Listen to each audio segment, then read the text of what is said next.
Hola, somos Capi y Perdicaki de Tan Grande y Jugando, y este es Kawa. Desde hace un poco más de un año estamos comprometidos con los desarrolladores indies de Colombia y América Latina.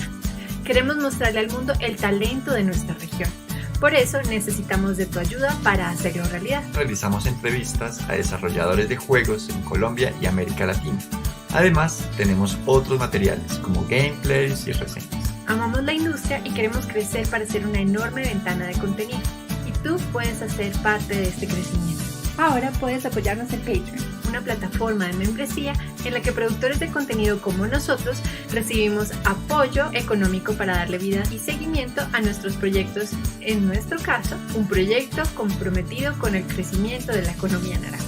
Siendo nuestro patrocinador mensual con un significativo apoyo, puedes cambiar para siempre el futuro de estas industrias, al tiempo que recibes beneficios como tener tu nombre en el crédito de uno de nuestros videos, hacer parte de nuestra comunidad de Discord, o cuando ya eres un Patreon de alto nivel, recibir obsequios en la puerta de tu casa. Con tu apoyo podemos seguir produciendo contenido especializado para los desarrolladores. Nuestro mejor logro hasta el momento es que hemos realizado cubrimiento de más de 24 a 48 horas en Game Jams, algo nunca antes visto. Entramos a la intimidad del desarrollo. Esto fortalece a los indies y permite que muestren su talento en vivo y en directo. Con los fondos que recaudemos podemos dar contenido más seguido, más rápido y más cercano. La industria de los videojuegos indies es demasiado grande, demasiado exitosa, demasiado creativa para ser tan invisible. Ayúdanos a contagiar al mundo de la fiebre de Tan Grande y Jugando. Suscríbete a nuestro canal de YouTube, comparte nuestros contenidos en redes y si puedes, patrocina por Patreon, un canal pensado para hacer crecer esta comunidad. Minasai, onegai shimasu, supportas. Muy buenos días, gente maravillosa que nos acompaña en esta mañana. Son las 7 de la mañana en Colombia. Qué pena por haberlos hecho madrugar, pero hoy les traigo una invitada muy, muy maravillosa. Alguien que también está haciendo lo que Tan Grande y Jugando hace, pero para su comunidad en África. Les traigo a Sithe, quien cree que más africanos deberían tener un interés visible en la industria de desarrollo de videojuegos, beneficiarse financiera, cultural, socialmente al contar sus propias historias. Claramente es algo como que justamente hace parte como de las ramas de Tan Grande Jugando y como nuestra identidad cultural. A mí me encanta muchísimo esta invitada porque justamente ella hace parte de, o bueno, su trabajo es como alentar a más personas a crear videojuegos, facilitando el desarrollo de estos juegos con introducciones, talleres, un montón de cosas que nos va a hablar justamente hoy al respecto de los talleres de ficción interactiva que realiza. Además, pues ella disfruta muchísimo promoviendo el conocimiento, el crecimiento, el desarrollo de juegos, conectando a más africanos a los eventos de desarrollo más importantes del mundo. Ella también es una embajadora, bueno, no es embajadora, ella es organizadora del Global Game Jam y hoy está con nosotros aquí en Tan Grande y Jugando, compartiendo cámara y pues, bueno. Esta charla va a ser en inglés. Ups, perdón, me faltaba ese detalle. Así que, pues claramente para poder comunicarnos con el resto de nuestras personas que nos acompañan por aquí, le damos la bienvenida a Sithe. Hi, Sithe, how are you? Hi, Sandy. I'm great. That was a great intro and great ad I saw before. So cute. Yeah, like my Spanish was really expressive. You noticed that. I did. I am really glad to meet you today. Here in Tan Grande y Jugando, we love to know more stories of how people is engaging games with their cultural heritage, with their political beliefs and how they work. We have one of our pillar structures is that all the things that you do are political. So when you promote the game dev industry, it's also a political act, and it is an act that's going to change the industry in your country, in your region. Tell us a little bit more about you. What is your profession? So right now, I've graduated university recently, and I'm working as an intern producer at a game development company in South Africa. Yeah, so it's actually my first, I Job? guess, formal position. No, I've Yeah, had a okay. bunch of jobs, but they're all like gigs. So this is like my first entry into like formally being in the South African game development industry.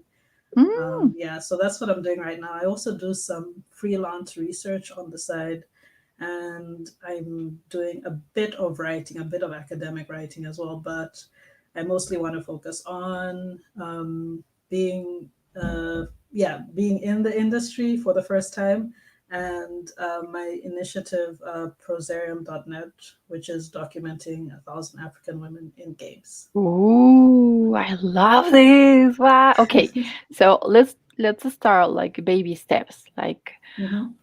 when did you notice that you want to be part of the game dev industry?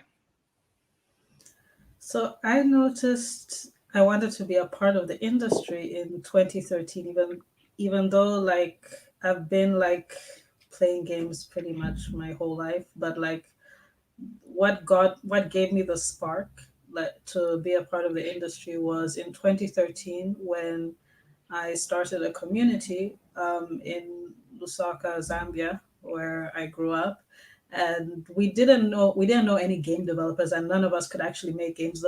But we were really curious. We were like, oh, you know what? We've heard of this one person who made a game in Zambia, so that means other people can make games. So after having a community and exploring what's out there, then I came across Global Game Jam, and even though we were from Lusaka, Zambia, and we didn't have much experience with making games, they were very welcoming, and it was exciting to be a part of such a big event, and it was exciting that it didn't matter that our level of experience, and especially afterwards when they invited me to be a regional organizer for Africa, for sub-Saharan Africa.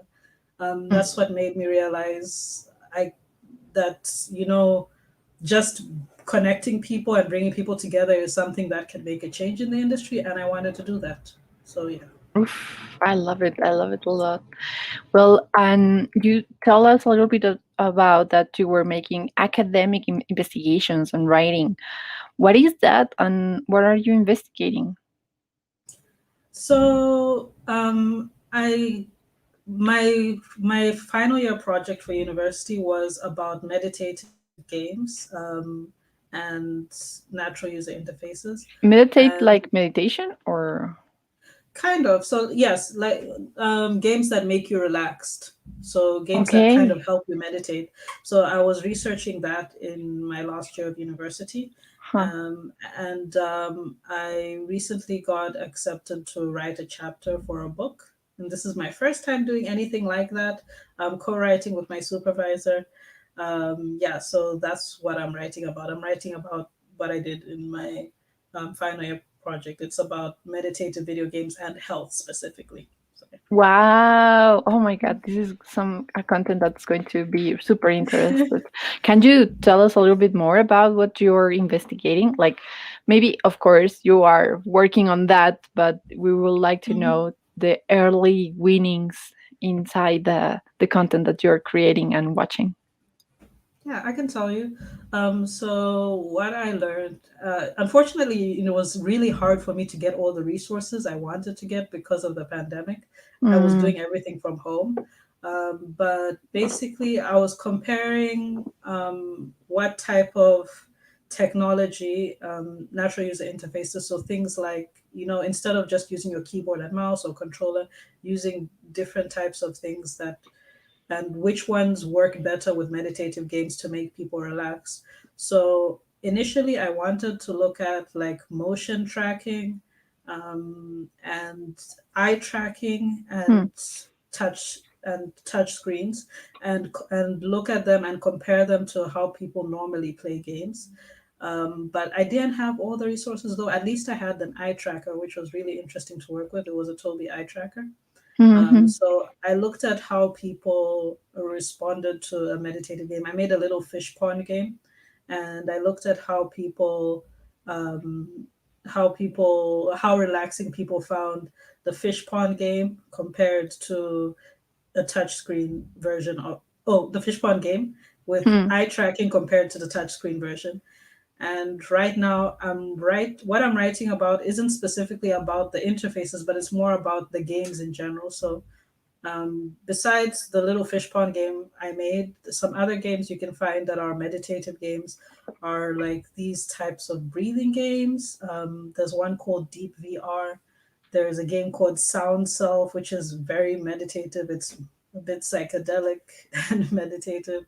And some other games which are very specifically tell you how to meditate. So I'm looking at all of those and what the effects are on people. So yeah, that's what I'm looking at. Oh, I love it.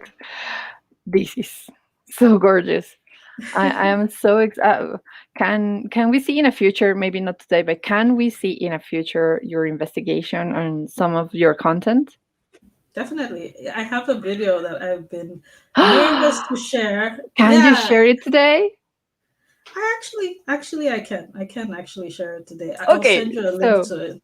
okay, yes, give me a link, and I can share it with the public. Oh my god, people, this is pretty awesome. And of course, it makes us make more questions about the content and what are like how are we consuming games, of course. Where are you sending the link?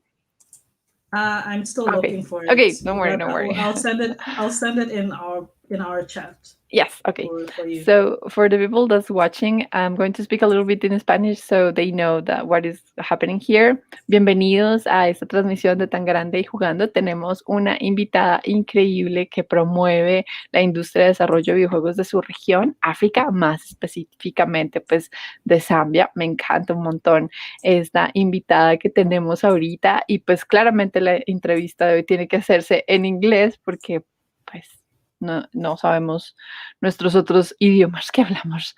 Pero pues bueno, aprovechemos y practicamos mientras tanto todo este estilo de contenido. Sithe just send me the link. I'm going to share with you my screen and you'll be able to hear and to know more about the content.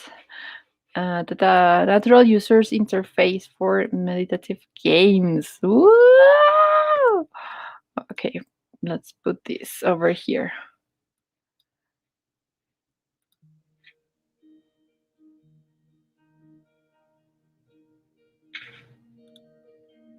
The way we interact with games has really changed over the last few decades. We're no longer restricted to keyboard, mouse, and game controller interfaces. Natural user interfaces are a consistently emerging trend in video games. What is a natural user interface? Natural user interfaces, or NUIs, are interfaces that are designed to reuse existing skills for interacting with content. These existing skills are often ways we are already accustomed to using our body through things like movement, gesture, and voice. With the advances in gaming technology over recent years, there has also been an increased interest in the psychological impacts of games. There is a lot of interesting research about games being used as both physical and mental health interventions. There are specific use cases for games as a health intervention for anxiety and depression. That is where the idea of meditative games as an intervention comes in. There are a lot of games that have specific goals to make players calm and relaxed and even practice meditation exercises. For the purpose of the study, these games are termed meditative games. I decided to see what NUIs work best with meditative games to give players a more positive experience. The two NUI devices I looked at for the study were touch and eye tracking. To compare these interfaces, I created a prototype of a meditative fish pond game where you're a firefly hovering over the pond and bringing your light to the koi fish. I used design practices and elements I learned from the games that I researched as part of the literature review of my study. The goal was to create a meditative game that accepts a variety of NUIs for input. Users then try it out and see which interfaces gave them the most positive affect. Lumiere works with two different interfaces. a touch interface where users tap to select their options on the menu and tap to control the movement of the firefly. The other interface is the eye tracking interface, where users can look at menu items for 3 seconds to select them, and where they look around the fish pond to control the movement of the firefly. Implementing a touch interface in Unity isn't too difficult. Unity has a scripting API that already incorporates touch input commands. In order to implement the eye tracking interface, I used Toby's eye tracking SDK for Unity. I used some of the functionality of the Toby scripting API, such as the gaze point property and the gaze aware component. For the study, participants completed a series of tasks using both interfaces. Right after each session, participants filled in 2 questionnaires: a standardized systems usability score questionnaire for each of the interfaces to determine how they saw the usability of each system, and a positive and negative affect schedule questionnaire to learn about their feelings associated with each interface. Users were also asked which interface they preferred and why. The study showed the average SUS scores of the interfaces were identical, but with a greater standard deviation for the touch interface. This means that the users scored varied a bit more for their responses to the touch interface questionnaire. As for the affect scores, the eye tracking interface, on average, was given a higher positive affect score and a lower negative affect score than the touch interface. But generally, all users found both interfaces to give a high positive affect and low negative affect. Overall, 7 out of 8 users said they preferred the eye tracking interface over the touch interface for the meditative game. So that's what I did for my honors project. This is just a small part of what we can learn from natural user interfaces and meditative games. Further studies can be done over a longer period of time that take into account regular usage of a system, incorporate biological feedback, and of course use a wider variety of NUIs. More elaborate studies can be done to give us more information about the health benefits that natural user interfaces can have for users. And that's something which I would love to see more of in the future. Thank you for listening to my presentation.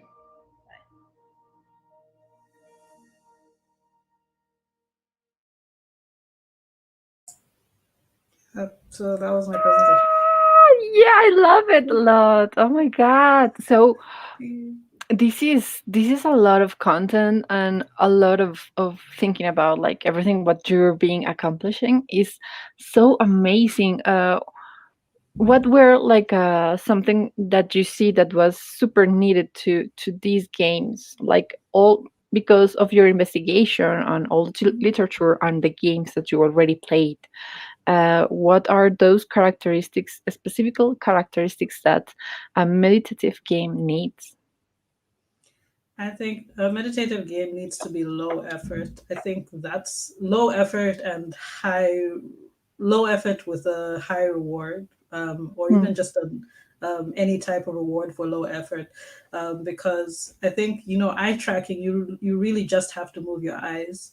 So Hmm. something like that, it feels like, wow, like I can move around the fish just by moving around my eyes. Like, so just not to stress out someone. I think that's why people found it so interesting, is that they had to do so little, so they could really just focus on relaxing and what's in front of them, instead of where their hands are holding the controller, right, and whatever's around them moving. Hmm. So that's what I thought was very interesting. And I also think, from what I read with the other games, there's that game where you have to breathe in and breathe out. That's all you're doing, and you're Hmm. moving Hmm. around and moving your head. That one also seemed to be very interesting to people. So I think those are the types of games, the games which don't require you to do too much, Hmm. that are very helpful to meditative games. And I mean, it's understandable because I mean, when you're meditating, even when you go follow those meditations to go to sleep, they tell you to focus on, like just your body, like just, let all these things, all your worries go away. Hmm. So, yeah, it's really helpful to have things which are very simple for your users. I love these. I didn't imagine that we were going to see your thesis video, which is amazing. Okay, and when when you implementate the eye tracker, what Mhm. or maybe it's not the eye tracker. For me, it's a pretty awesome tool, but maybe there's someone that it is more difficult. Which one was the difficulties tool that you need to implement for the developing of your game? Hmm. So the eye tracker actually was surprisingly easy to work with. I think for me, it was actually my first time doing a full project in Unity. And by So yourself, just you alone. yeah, yeah, or even like being the one who's, or let me say, it's the first time I've made something bigger in Unity Mm, that requires you to have a full game. Like other than that, I was only doing like assignments in Unity, and when I make games, I usually make 2D games in Construct, mm, or I make interactive fiction games. So that was actually the harder part, was actually working with Unity. The yeah. integrations of everything else, they weren't so difficult. Mm, But the thing with the eye tracker though is I had to find, so you can't use the eye tracker on the menu. And I didn't think it, so that's the part which actually I think tripped me up. But I had to find a clever way to work around it, because I thought, if I have to make people start choosing things on the menu, like with a mouse, and then they switch to eye tracking, I thought that it wouldn't make sense, because it's a meditative game. And also, if people are using their eyes, they need to use their eyes from the beginning. That's what I wanted mm, to say. So, like, as soon as you click eye tracking, I wanted people to be able to use the menu. hmm. But it doesn't. But eye tracker doesn't let you do that. So I had to put invisible spheres behind the menu, so that when you look at the thingies, it chooses a menu item. So that was the hardest part, was figuring that out. Yeah, Oh, yeah. But otherwise, it was surprisingly easy to work with. And if you work with Unity and you've never used uh, an eye tracker or the Tobii eye tracker, and you have access to one, just play around with it. It's actually pretty fun, and you can do a lot of really cool stuff with it. Yeah. like you say, just play around. Hmm. Oh, I love this. Okay, people. So we have a lot of questions to do to Sita, of course. If you want to ask some, or like, remember that we have our box here and you can comment whatever you want. But most of what we are going to work now is this just make me think about how is the game dev industry in your country? Is there, well, as you already told us, you already are like working in a game dev company, but how big is it? How are you working on that? So, compared to Zambia, I mean, in Zambia, there pretty much aren't game development companies. But since I'm in South Africa, because I studied here, so I'm deciding to stay here for a bit. They have a couple of studios. They have a bunch of studios. Part of some research which I was a part of recently was researching the South African game development industry, Mhm. and I forget the number, but there are a lot of studios. Um, More than Although, 20, less than 100? yes, more than 20, less than 100, I believe. But in terms of that's in a terms of that's a really big name. Like maybe 50, maybe when I 60. when I know I'll let you know when I remember, or if I can check it out quickly and I'll remember later on. But Okay. in terms of the big studios, though, I think there are only 6 big studios in South Africa, and I'm working for one of them. And by big, it's big like this, not big like it's. Yeah, I yeah. think Like, how many people is working in the company that you're working on? it's less than 20, more than 10.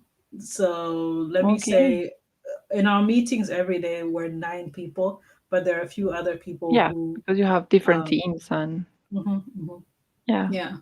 So in our meeting, we're nine Mm. people, but there are a lot more people. Yeah. Um, Oh, it's awesome to compare with the local game dev industries too. what's it Hmm. like in Colombia? Oh, okay. We have like from 17 to 100 studios. 70, 80. Yeah, that is also a big, Yeah, but big. it is a big number, but we have less than 8 big game dev studios, but those studios have more work inside. Like we have 2 or 3 that has more than 20 people working inside, and we have one that it is 45 people working in. So it is also a different type of content and a different way to create game dev companies. But usually, or most companies are less than 8 people. That's like the Yeah, average of the content. I think it's like, yeah, the studios here are pretty small, Yeah. as well. And I just found the number. It's at least 60. So there are at least 60 studios in South Africa. Mm. In Zambia, they're 0 at the moment. Well, Oh, okay. actually, if no, there's one, but they don't have physical locations. So I Hmm. don't know if that makes sense, but like, Yeah, it's yeah, home office. yeah. So if I count studios in Zambia, maybe I could say there are like 5, maybe Oh, that's 5, but that's just a grown number. It is yeah, not 5, just but a they're small. solo people. But I think the stuff which they're doing is really cool because, I mean, a few years ago, we literally had no one making games. So like Yeah. seeing like young people decide to make games, and one of the exciting things is like they're sharing their stuff on YouTube and they're starting to share more. That's the part which excites me the most because before people were very secretive and they didn't want to share Yeah. what they were working on. Um, I guess they were scared of people copying because it was, game development was so precious to them and they Yeah. didn't want anyone to take what they were doing. But like, now that more people are online, more people have internet, there's so many more game jams and game events. I think now they see that, okay, people are doing things and people are sharing this stuff. So I need to share my stuff too. So it's Okay. really exciting. Yeah, it is, and I love that all the content that you're creating, and it is like changing that kind of mentally thinking. Like we have the same problem in Colombia a few years ago, but game dev communities have changed that kind of content. So, can you tell us a little bit more about the game dev communities that are in your country? Well, Okay. you have 2 countries here because you're in Yeah, another I'll tell place. you And both. yeah. I'll tell you both. So in Zambia, we have one. Okay, maybe they're like 3 separate communities, sort of, but we kind of all know each other. One is the Zambian game development community, which is like it's a Facebook group and a Discord server. Mm. Another community is like part of one of the solo developers studios. He has a Discord server for his YouTube channel where he shares his stuff. So I count that as a community because I'm in Discord server and people are pretty supportive of him. Yeah. So he has his own little international mixed community there. And the third community is the people who are interested in, games, in the business around games, like, Yes. yeah, so people who are doing like trivia games, and they don't meet up really, but I think they're aware of what each other are doing. Mm. So it is kind of a very loose community. So Mm. that's Zambia. And in South Africa, there is a big community called Make Games SA. Mm. They host monthly meetups and they're in different cities, mostly Cape Town and Johannesburg. Mm. Um, so that's the biggest community, but there are other communities. There's the South African Game Developers Community, it's another group. Mm. And then a lot of people have their own little communities. And I think also since they're universities, they probably have their own communities at universities as well. Because there's more than one institution that does game development here. There's As a a couple, professional career, or is it more yeah. like a investigation group? Hmm. Are you talking about the community or the The university program? universities. Yes, the universities. Oh, as a career. So there's one arts university that has a. I think most of the people who have studied game design in South Africa went to that, Mm. or the people who have degrees in game design went to that university. And then there are a couple of other As a game schools. developer, like professional game developer, Hmm. I don't or know for is that one specifically. It's like more Bachelor of Arts, but then the people they have award-winning developers from there. So oh I don't know. Yeah, so I don't, and even the my bosses were at that university as well. And the other ones are more technical, game development, and I think they want people to become game developers for their career. hmm. Um, yeah, and besides that, there's also, though this one is a bit controversial, but the casino games. It's not a community, but like I think. It's a lot of people do get work at institutions where they develop casino games because Mm. casinos are very popular in South Mm. Africa, and Oh, I didn't know yeah, that. they are. Yeah, casinos are pretty popular in South Africa. Okay. And well, compared to Zambia, so I don't know about the rest of the world, but I just know compared to Zambia, like casinos are pretty popular here. And the games, I mean, they need people to develop the games. So you have a bunch of people who work there. And I know they have their own like developer thingies, in-house developer days. So I guess that's a community also. It's a Mm. big community of people, but it's like very corporate though. I don't know if that counts. Yes. Yes, I understand. Like, but that just make me ask more about like what is the content that it is usually played by your African community. Oh, okay. Fighting games. Fighting games. People Ah, love fighting games and FIFA. Fighting games and FIFA. Is it the yeah. same? Is it the same in Latin America? But maybe not fighting games, more like game. Well, fighting is in everything. So fighting like wrestling, like or fighting like LOL, Like, because LOL is also fight game. oh, yeah, you're right. It is, but more like Tekken and Mortal Kombat because Yeah, in okay, more Africa and combat. Zambia specifically, Mortal Kombat. In fact, they're like we have superstars like the gamers and the streamers. Like they're pro gamers who are really great at Mortal Kombat in Zambia. One of them went to Evo. He was actually Oh, the first. Yes, one of them went to Evo. Like, what? He was actually the first African to go to Evo, I think. He didn't win, but like we were so proud of him. Like yeah, of everyone's, course. yeah, I know it's such a big deal, and like he went there for Mortal Kombat, and that's a game like a lot of everyone knows Mortal Kombat. Like everyone Okay. has played Mortal Kombat in Zambia, so I think if you ask me what game everyone would play, I would say Mortal Kombat.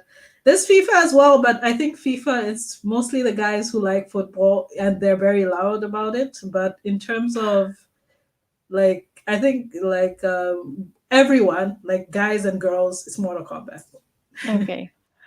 So we have an investigation in Colombia that tell us a little bit more of what were the kind of games that Colombian play. This is from 2019, I believe. But in the first place, it was FIFA. Yeah, a lot of a lot of gaming with because and I don't understand it at all because at the end, like you can go to play, like go to play football. But the second one, which of as the game that I do understand and I do love too, is League of Legends, Mhm. which is a competitive game too. And we have also in the third location Fortnite, which is also combat but with a shooter. It's not combat per se. And then we have Book, the one that you can play So, in Windows, Xbox, Xbox One, Android, and iOS. Like that game is pretty awesome. So, and the last one is Halo, but I ah, do believe that this investigation didn't account what women used to play to, and of course, I do believe that Candy Crush should be in that that list. of all the content. Here, Julio Suarez from Colombia is telling us like not everyone likes to play FIFA. It's true. Not everyone likes FIFA, but there's so Yeah, many but and they're it is so loud. the popular, as I was telling you, like this is an investigation, and probably I don't know, like there's a lot of content and games, and which is weird, like. But okay, like we understand why people like to play football in FIFA. It's games. Like what you want to do is be in the skin of your like Oh yeah, your favorite. heroes. Yeah. Yeah, that's something that is not going to give you playing football per se, like that's playing games. Well, in the case of Colombia, we have a lot of mobile penetration. Maybe we don't have a lot of consoles. We have more mobile and mobile gaming. How is that in your countries? It's the same. Yeah, like because I recent well not so recently. I think last year we used to have a show on Facebook, um, where every weekend, people would come over on a day and play. Like they would have different people playing games on that day. And I noticed the people when someone was playing, was it PUBG on mobile? I think it was PUBG on mobile, and they were talking about the community. Like there are actually a lot of Zambians who play PUBG on mobile, and I was like, oh, okay. And they were talking about their phones overheating and all that stuff. So yeah, mobile penetration. I mean, it is a lot, and people do play a lot of games like Candy Crush. There was a time, yes, Candy Crush. I would also add that to the list. Like there was a time it was extremely popular, extremely popular. So I would add that to the list. Mobile penetration is it is massive, though. I don't think people play games as much on mobile as they can, but they do. Like Among Us, a lot of people play Among Us. Yes, Mhm. yeah, that's a really popular game. And well, in this COVID like Yeah. situation, we want to be with our friends in different ways, and of course Mhm. that it isn't a safer game. Like, it It's is going to be, understandable. Yeah. yeah, and it Yeah. is Like, it. oh, sorry, I was in a group where people would play it every day, and yeah, but it was my way of connecting with people during the pandemic last year. Hmm, mm. And what I like the most is that you can change the gameplay. You can change and see like the imposter is going to run really fast. And what I do is we change all the stats to play something that we call here gallina ciega. I know that everyone will understand in Colombia what is gallina ciega, which is like blind chicken. And it is like you put something in your eyes, they give you like turns, and then you go to find whatever everyone is doing. Yeah, but if you wanted to take it to the next level, you call it mano peluda, like is hairy hand. And it means that even that also the imposter is going to have this visibility, like of visibility here, but everyone is going to have the lights off. And that gameplay That's scary. yeah, in Among Us, it is so pretty awesome. It is really, that's why the name is hairy hand, because if you have a hairy hand here, you're going to scream a lot. Like, I could imagine that, and yeah, it sounds scary. It sounds intense. yeah. Yeah. Here is a question about with Julio too. He's asking how big is the market of games in Zambia and in Colombia. We were talking just about what we were like knowing more about the content of games, but do you feel like there is a lot of gamers in consoles there, or it is more like a small business? Hmm.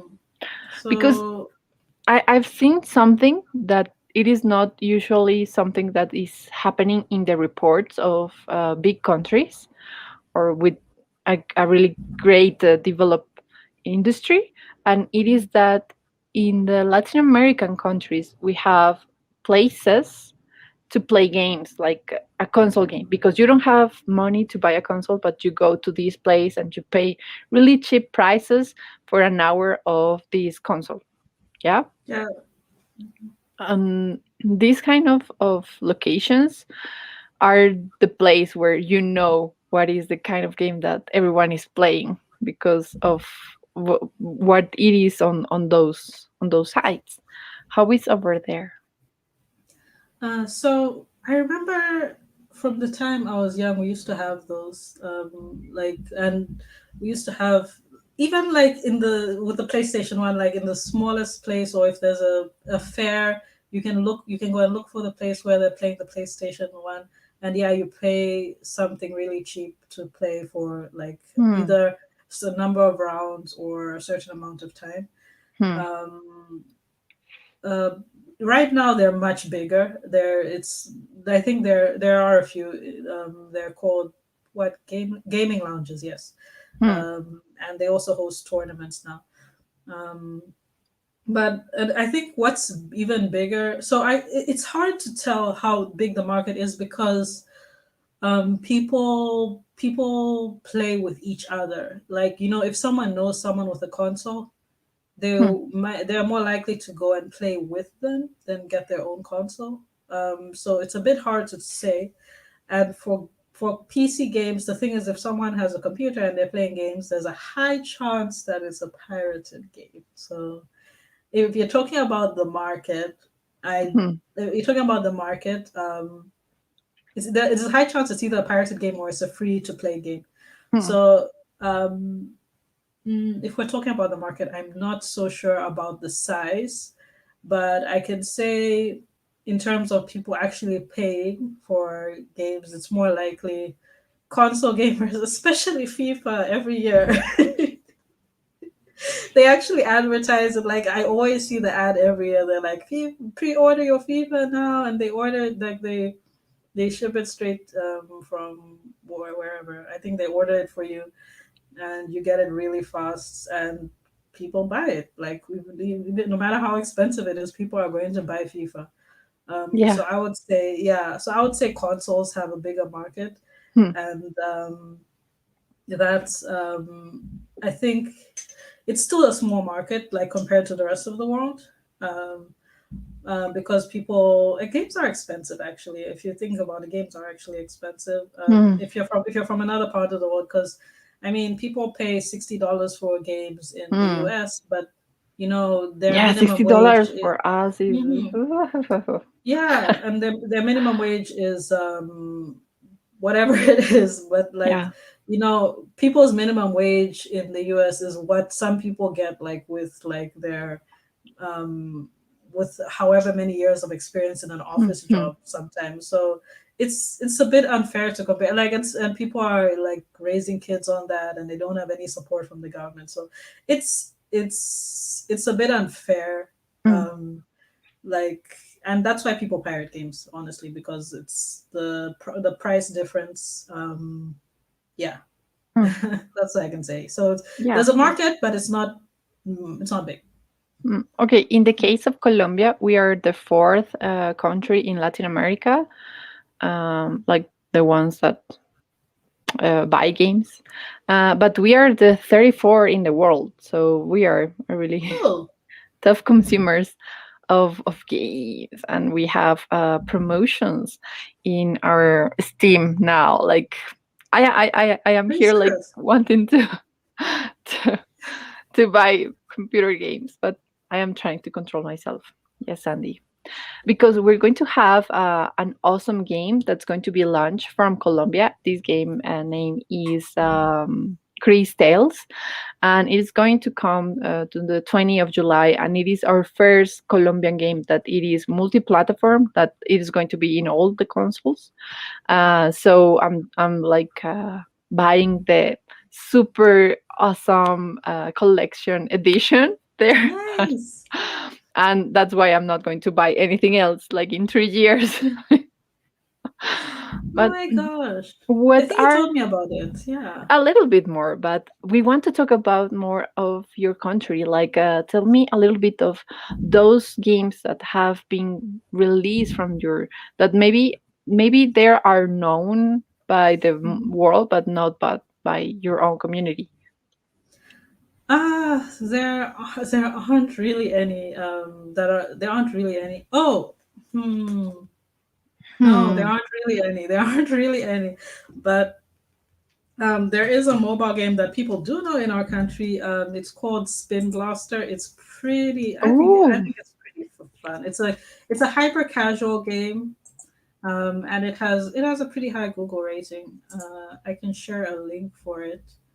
okay. Um, it's got a pretty high rating. I don't know how many downloads it has. It might not have that many downloads, but it's one of the examples of a game that um, does it's doing okay, and like people from other places say, "Oh, this is a really nice game."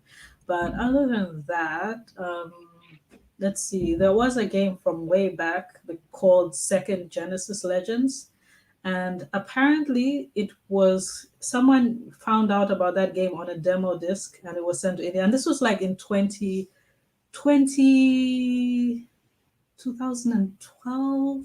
Mm. Yeah, so that might be a game. It's really old. Well, okay, I don't consider it really old, but in terms of games and how games are released, it's really old. But that is one of the games. I can share a link to that one as well. Yeah, here I'm sharing with you a Spin Blaster game. So I believe I didn't share audio. Sorry. Wait. I'm going to share audio because. Yeah, there you go.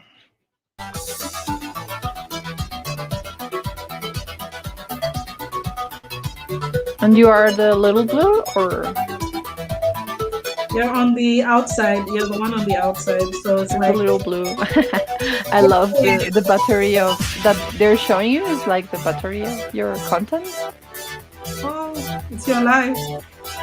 But yeah, I don't know if there. I wish there were more gameplay videos, because the thing is, when you play it, it actually gets quite tough. Like there's a like I I see, I used to see. play it. I used to play it a lot, and like I would try and get the highest score. Oh, Um, qué chévere. there was a time I was at the highest score, and I was like, yes. And then the next day, someone else played it, and I was like, oh no. Ah, qué um, linda. Okay, Another game. okay, Uh, we're going to see another game. And this is from Zambia, I see. Yes, Second Genesis Legends. It's based on a comic book, and there is a video at the bottom. So it's someone who it's from like 2012. Oh, Uh, so pretty. Okay, let's see. Year of Playing the World. So someone wrote. I don't know if you know Joey Prink or Johanna Prink. I think that's her name. Was it Perker? Johanna Perker. But yeah, she wrote about it, and that's the video. Oh yeah, so it was released in 2011, and the website doesn't have that much on it. It might even be down, but if you can watch the YouTube video with the game there. So Hmm. the person who made it liked a lot of they liked a lot of Final Fantasy like games. They like a lot of JRPGs. So they turned their comic book into a JRPG, and everyone has these celestial powers and all that. Oh, yeah, you can play that video. I think it's pretty nice. Okay. Yeah, if you're Let sharing me see audio. if I share. Yeah, I share audio this time. Okay, Yay. this is an unfinished Chan version chan. of it. Chan chan chan chan. This doesn't sound people. Ah, yeah, it's. Yeah, so he made the whole game in Java. Imagine, like he wasn't even using a game engine for this. So, and he drew all the characters by hand and all that. So, like for a game made in like 2011, by one person using Java, and in general, his story is actually the story for the game is very interesting. I really want him to finish the game because I want to play it, but he's a software developer and he's busy with life. But I really want to, yeah. But I wanted to finish the game. It was tough. By the way, the AI for the game is so tough. When I tested the game, no, it was really tough. And I play a lot of fighting games. And I see, like, that was something that I was going to tell you. Like, we can see here that it is a fighting game, so it is in the DNA of the content that you like to play as a country. As Yeah, local. yeah.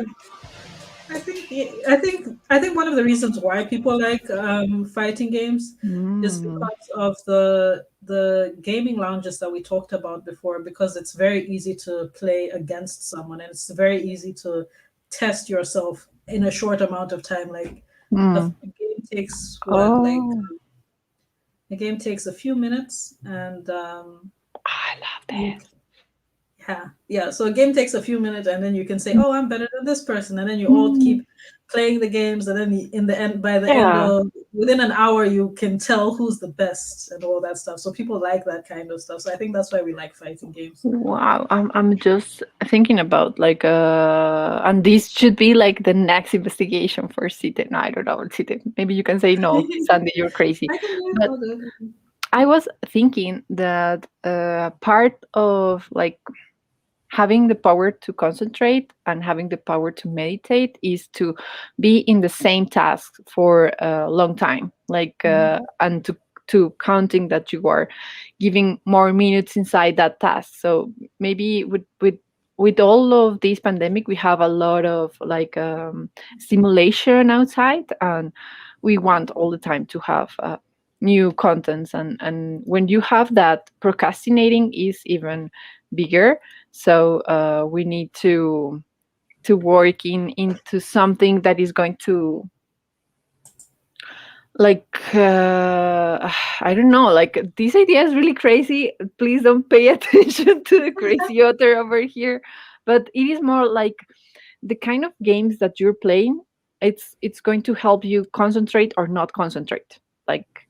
And if you have these kind of games that are always going to give you, like, fast comeback, fast something like that, and you have that reward really fast, you won't be able to concentrate easier. But this is my hypothesis. Like, you won't be able to concentrate easier because the gratification that you have is, like, fast, fast, fast, fast. But maybe if the other kind of games that we play, because of course FIFA is that too, and that kind of content is like you have a comeback, but you don't keep maintaining a story inside. You don't keep, like, the gratification is not going to be, like, so fast, maybe in the indie games, or the gratification is kind of another type of gratification. I know I'm crazy. Yeah, please. No, you're not. Listen. Can I tell you something? Yeah, in what I'm writing right now, one of the things I'm writing about in Games for Health is there is a game that exists. It's called Endeavor RX. I'm going to share a link to the website here, and it's the first FDA approved game to treat ADHD. So it actually it's exactly what you're talking about. It's a game specifically designed to help you focus. Yeah. And you have the gratifications, like a slow gratification, or it is a fast gratification? I don't know. I haven't actually checked how the gameplay is. But I just know the game because for people with ADHD, they get distracted very easily and they're overstimulated also really easily. So the game actually helps treat ADHD, and it's as effective as taking actual medication, like taking actual stuff. So imagine playing a video game helping you focus more. So exactly what you're talking about.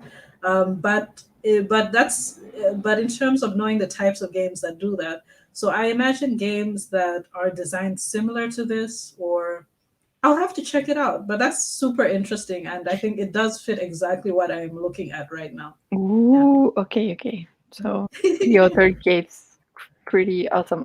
I'm going to show you what Sithe just shared with us. Here it is. There you go. Ooh. Yeah. And it So is XR because it's I know RX, not XR. mhm. Yeah, Okay, I was RX because it's thinking in prescription. augmented reality. Mhm. Oh, you're thinking of Oh, extended reality, but yeah, yeah, it's like because the XR, but it is backwards. Oh. Mhm. Oh. Yep. So they did research. You have to clear obstacles and focus and all that stuff. Mm. Well, I have to investigate this more and Yeah. more and more and more and more and more. What? Ah, this is like a press release content. Mm-hmm. Okay. Ah, and it is for your mobile. Mm-hmm. Whoa! Oh my god. Okay, okay. This is pretty awesome. We have to investigate Yes. more. Ah. Mhm. Well, the last question for our dear guest is she's also working to promote the game dev industry for women. But have you already know a little bit more of why? What is the reason that women don't aren't blah blah blah blah blah? Mhm. Why women aren't part of the game dev industry, or how many women and the percentage? Like here in Colombia and in Latin America, we have 5% of women being inside the game dev community, just the 5%. And well, you can see in other countries that we have like 26%, which is not a lot, but it is growing. That's a lot from what I checked last time. Like before, it was 11%, so that's pretty good. Yeah, that is the percentage for United States and Europe, but in Colombia it's just 5%. Oh, okay, yeah. Why What is for women you? I don't know. It's oh I can like we're gonna publish some research soon, and I don't remember the number, but I'll share it with you when I do, because I actually don't. I didn't look at the statistics for that. I didn't look at the statistics um for the women involvement. I can't believe I Hmm. didn't look at that because I wasn't the one who was doing that part. Um, but funny that I wasn't doing that part, but it's a longer story. Um, but from what I know, the reason why women aren't involved, there it based on the answers. So for my website, I interview women and I ask them 9 questions and I ask them what they want to see more of. Um, and a lot of them say they want to see more women in games, which is interesting because like they're women in games and they're asking to Hmm. see more women in games. So I think a big part of it is not having access or not lack of visibility, I can say, and representation. So like if you don't see people like you who are making games, like it almost feels like you can't, because that's how it felt like for Hmm. me.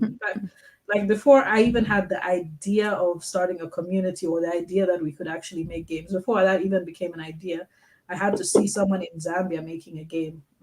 The Hmm. second Genesis Legends, that was actually the game that inspired me to start the Zambia community. So I think the reason why people aren't in games in Africa is because, first of all, there aren't a lot of Africans making games already, Hmm. and there are even less women. So, Hmm. um, once people actually see women making games and talk about and see women talking about making games, I think things will change and things will improve. So, yeah, but even I don't know everyone. I don't know a lot of women making games, but I'm learning. Like as soon as I hear about a woman, an African woman making games, I'm like, so can you introduce them to me? I want to interview them. So, so far I've interviewed, I think like 32 people from different countries, 32 women in games. But also of those, I think, let's see, maybe like 30 of them have participated in game development in some way. Hmm. So almost all of them. And also, there are a bunch of women. There's a long list of women that I haven't been able to interview, but I contacted them already. So yeah, there Okay. are so many. There's so many women, and people are always saying like, I don't know. Like they're like, I don't Hmm. know. they want to see more women in games. And so that's the whole reason I'm doing this. I want to make the space so like people say they want to see women in games. I'm like, look, they're right here. They're right here. Now you can make games. Yes, yes, yes. So that's what I want to keep doing for the next few years, and hopefully that will change the answer. And maybe there are other reasons, by the way, why women aren't making games. But I think that'll become more clear the more I talk to people.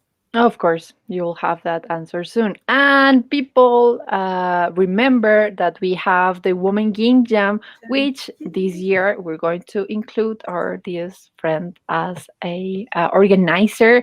Save the date. The Women Game Jam is going to go for the 20 to the 22 of August. These we're going to make it again of 48 hours, because the last week that was a complete week, I was going crazy there.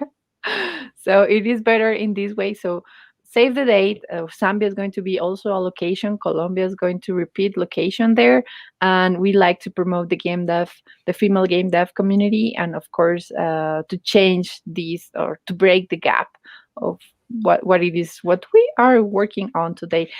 Thank you very much, Sithe, for sharing with us this today. That this is like a pretty awesome, and we saw a lot of things on this interview. We went to know a little bit more of the game community, a lot of your investigations, and we love to see more of that. Yes, we want that. And all the work that you are growing and building everywhere, and there, I love it. I love you. Thank you so much. Thank you so much. Love you too. Okay, so I'm going to end the stream in Spanish, so people will understand a little bit more of what is happening here. Okay, so hola a todos. Bueno, hasta acá llega nuestro stream. Es súper importante para la comunidad de Tan Grande Jugando seguir fomentando hablar en inglés. Recuerden que tenemos nuestro Discord y ahí van a poder seguir como generando todo ese estilo de contenidos y todo ese estilo pues de espacios. Y pues nada, nos estaremos viendo en una siguiente edición. Tenemos más eventos del IGDA, se viene una feria bien interesante, tenemos más eventos internacionales, entonces manténganse súper conectados con toda nuestra comunidad de Tan Grande y Jugando. Gracias, Sithe, de nuevo. Thank you very much for being here, and well, see you on a next stream. Hola, somos Capi y Perdicaki de Tan Grande y Jugando, y este es Kawa. Desde hace poco más de un año estamos comprometidos con los desarrolladores indies de Colombia y América Latina. Queremos mostrarle al mundo el talento de nuestra región. Por eso necesitamos de tu ayuda para hacerlo realidad. Realizamos entrevistas a desarrolladores de juegos en Colombia y América Latina. Además, tenemos otros materiales como gameplays y reseñas. Amamos la industria y queremos crecer para ser una enorme ventana de contenido. Y tú puedes hacer parte de este crecimiento. Ahora puedes apoyarnos en Patreon, una plataforma de membresía en la que productores de contenido como nosotros recibimos apoyo económico para darle vida y seguimiento a nuestros proyectos. En nuestro caso, un proyecto comprometido con el crecimiento de la economía naranja. Siendo nuestro patrocinador mensual con un significativo apoyo, puedes cambiar para siempre el futuro de estas industrias. Al tiempo que recibes beneficios como tener tu nombre en el crédito de uno de nuestros videos, hacer parte de nuestra comunidad de Discord, o cuando ya eres un Patreon de alto nivel, recibir obsequios en la puerta de tu casa. Con tu apoyo podemos seguir produciendo contenido especializado para los desarrolladores. Nuestro mejor logro hasta el momento es que hemos realizado cubrimiento de más de 24 a 48 horas en Game Jams, algo nunca antes visto. Entramos a la intimidad del desarrollo. Esto fortalece a los indies y permite que muestren su talento en vivo y en directo. Con los fondos que recaudemos podemos dar contenido más seguido, más rápido y más cercano. La industria de los videojuegos indies es demasiado grande, demasiado exitosa, demasiado creativa para ser tan invisible. Ayúdanos a contagiar al mundo de la fiebre de Tan Grande y Jugando. Suscríbete a nuestro canal de YouTube, comparte nuestros contenidos en redes y si puedes, patrocina por Patreon, un canal pensado para hacer crecer esta comunidad. 皆さんお願いします。スポータース